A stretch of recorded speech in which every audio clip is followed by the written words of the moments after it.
Hi everyone, welcome. Hi Facebook fam and friends and YouTubers. This is August the 5th.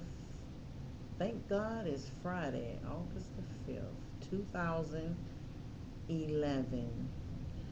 This is a ESS'S theory moment of things I've seen and experienced. Um, and the subject I want to talk about, I remember when. This picture is from last year. I'm 45 now. I was 44. Each birthday I celebrate a whole month for my birthday. That means I don't have to be spending money or anything. It's just that everything can't fit into one day for me. So I celebrate the whole month of March 21st. I'm an Aries.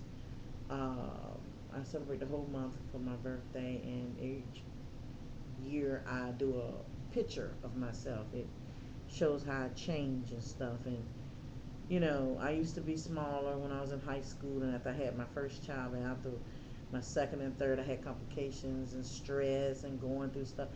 Just I have to blame myself. I just turned to a junk food junkie, and just when you just be thinking about stuff on your mind, you just be eating little chips and drinking drink and all that. So I'm still working on that. I love my fruits, my salad, my vegetables, but I don't deal with that greasy stuff. I always fix my husband and I stir fried things like chicken and steak or pork chop or whatever. And that we don't eat that every day, but I at least cook at least twice, at least twice or 3 times a week. We try to order out once a week or something like that, and just buy enough in the store where we get dinners already prepared sometimes because of the crazy hours he works and then the hours I deal with, and by now, it runs in my family, arthritis, so I kind of deal with that, and been in an accident long time ago and really hadn't gotten treated for it. Lower back pains and just different pains. All that stuff is start kicking in as the older you get. So you kind of try to chill and kind of take it easy and have stuff to treat it. You know, and I deal about treating the natural way. I don't like to get doped up or whatever. I'm talking about always taking popping pills, but not to down people who does it, because I understand you got to do that, to do that. But I'm pretty much into prayer very heavily, and I operate and believe in the gift of healing. So it's some things I'm going to tell you about in the essence theory, the things I've seen and believed, seen and experienced throughout my life. And as you can see on this picture, my hair grew out. I've always, ever since I was a little girl, my father got Cherokee Indian in him. I never saw his parents. They were dead before I was born or whatever. And my hair always had been real thick and long on my shoulder. But throughout the years, you have those chemicals put in it, and you can get it, and it gets too strong. I never dyed my hair, just put a little rinse in it. Never had to dye it for anything. It's just I like to try different.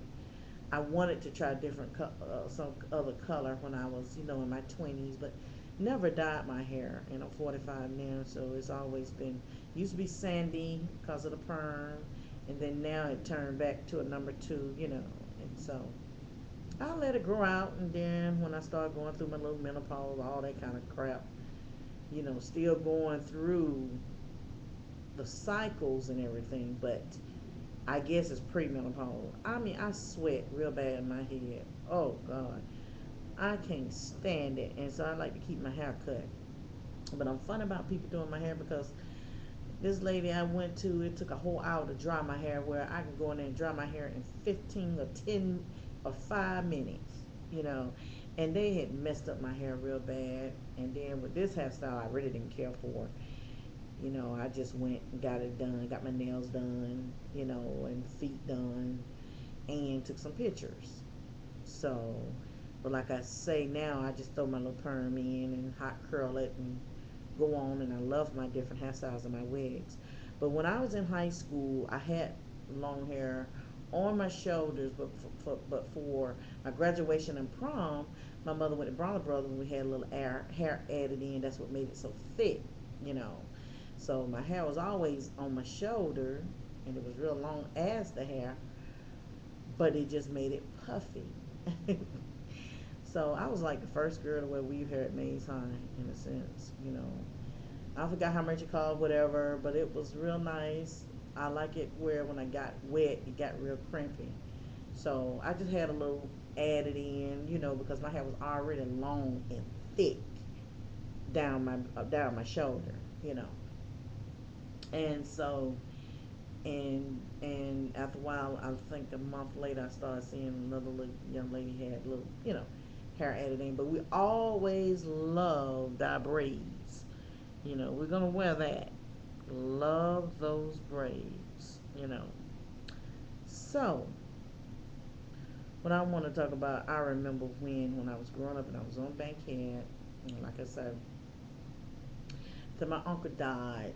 The house went to his sons, but now they don't have no control of it because of other circumstances I don't know, and we have no control of whatever.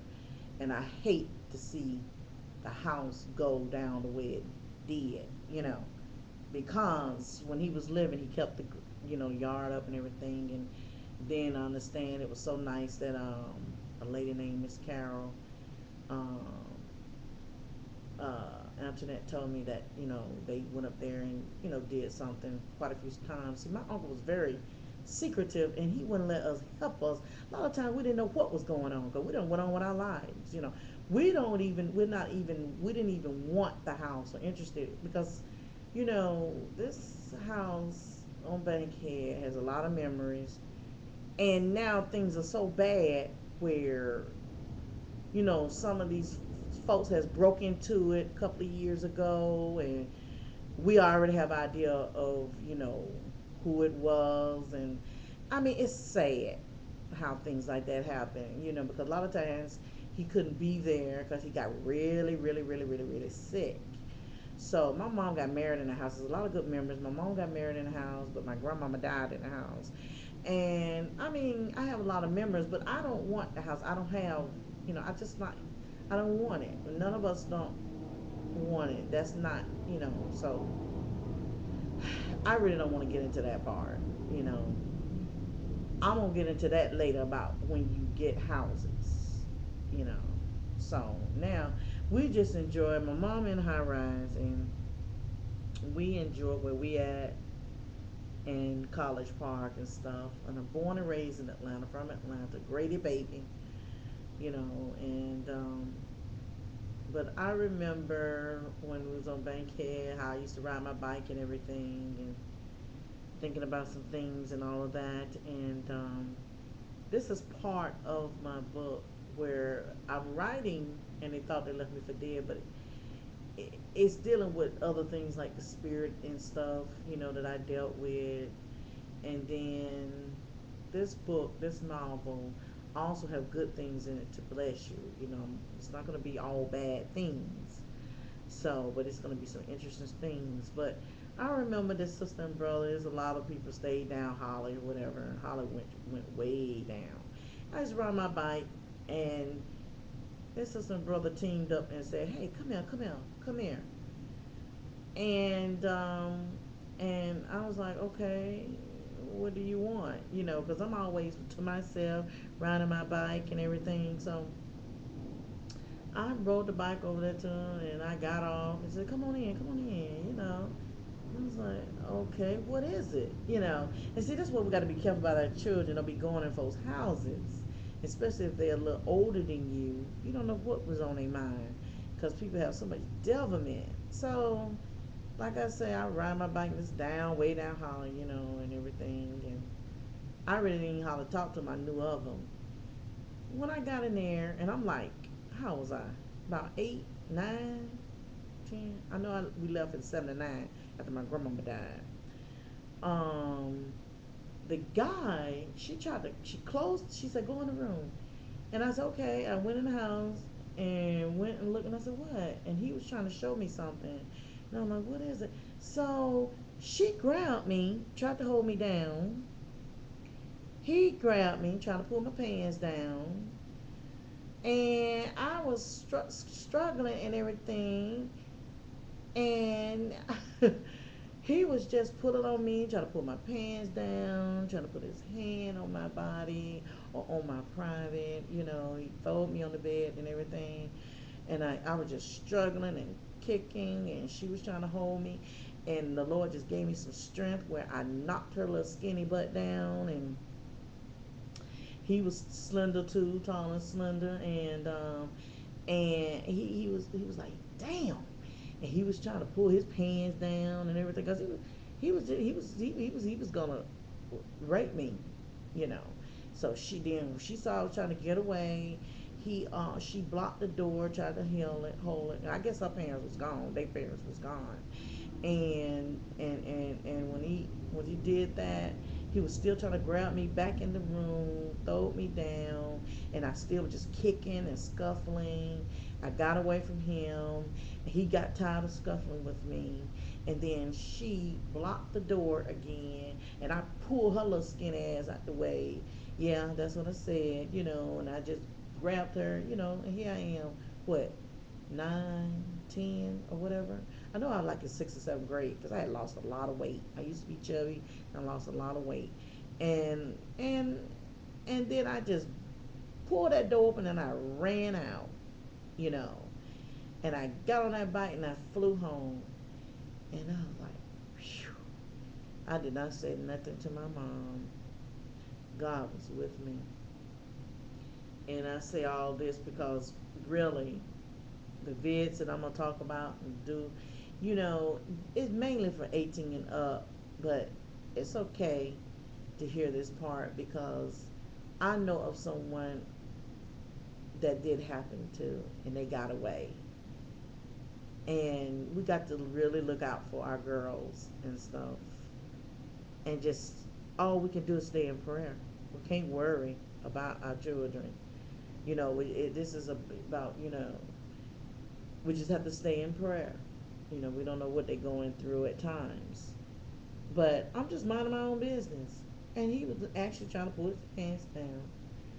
And he was going to rape me. Yeah. He sure was. His sister was right there. She was trying to hold me down. Man. And I mean, I would be riding my bike every day. And, like I said, I had lost weight and, looking, much fitter and better. And I would be riding everywhere. And he decided to, call in. He thought he was going to do something. And years later, I seen them. They probably forgot this, but you'd be surprised what happens when children are growing up. What they never forget. I can remember things back when I was 3 years old. It shocks my mother when I tell her this, and when she could see I could say things that happened then, it really trips her out. So this is S's theory, and it's just things I just have to say that people might have already experienced and never talk about or whatever. And just be careful, you know. Tell your kids always, don't just go in people's houses, and especially if they don't know how to deal with them. They just call me in. I know them from school, but they were much, much older than me. But I didn't say anything. I just kept going. I just kept going. So sometimes, we're afraid to tell our parents, but tell somebody. Tell somebody, because if we don't, it will come out anyway, because if we growing up, we will do stuff as we growing up if we've not known any better. That, we learn stuff from the streets, and you know how that goes. And it's still going on. Little different things that we, go through or do to each other. So this is S's theory, the things I've seen and experienced. And you all take care.